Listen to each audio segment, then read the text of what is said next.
Welcome to the webinar of dental photography. Welcome to my lab.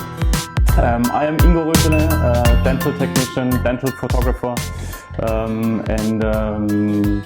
our clinic is in Stuttgart, just in the middle of the city, and I want to welcome you into my lab. This is the webinar just straight out of the lab. Normally I do all the lectures in front of quite a lot of people and do have a direct feedback from them. So this is quite unusual, quite new, but this is really exciting. Today we're talking about dental photography, and I just want to tell you in a few sentences why I'm talking about dental photography and what my career was like until today. So I started education as a photographer quite in a classical way in an advertising company, and after my education as a normal classical photographer, I discovered the field of dentistry and dental technology mainly because of my brother, because he's a dental technician, to my opinion one of the best dental technicians we have here in Germany. And he just infected me with dental technology, and as I realized how I can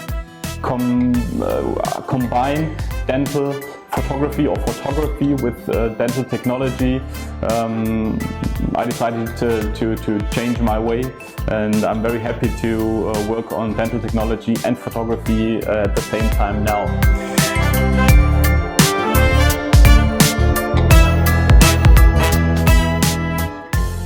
That if you have your camera with you, it would be nice to get the camera or have it already with you, because we are just doing some practical things in between also.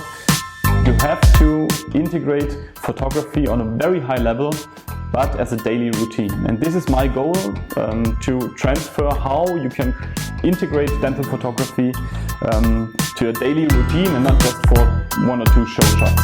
And this is why it is very important, to my opinion, to reduce your equipment, to use your way of photography to the absolute minimum, but to achieve the optimum.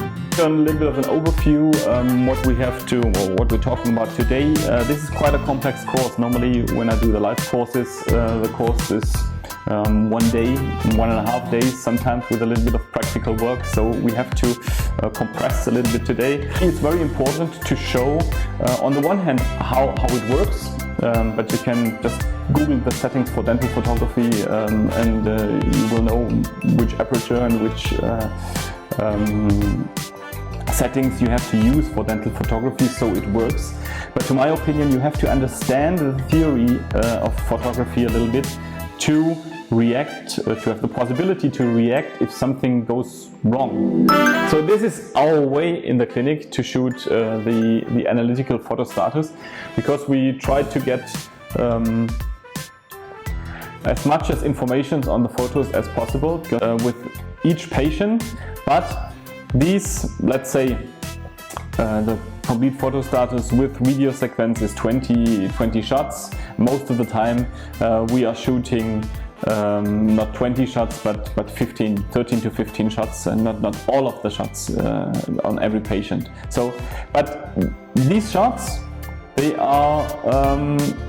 can be done in less than 4 minutes.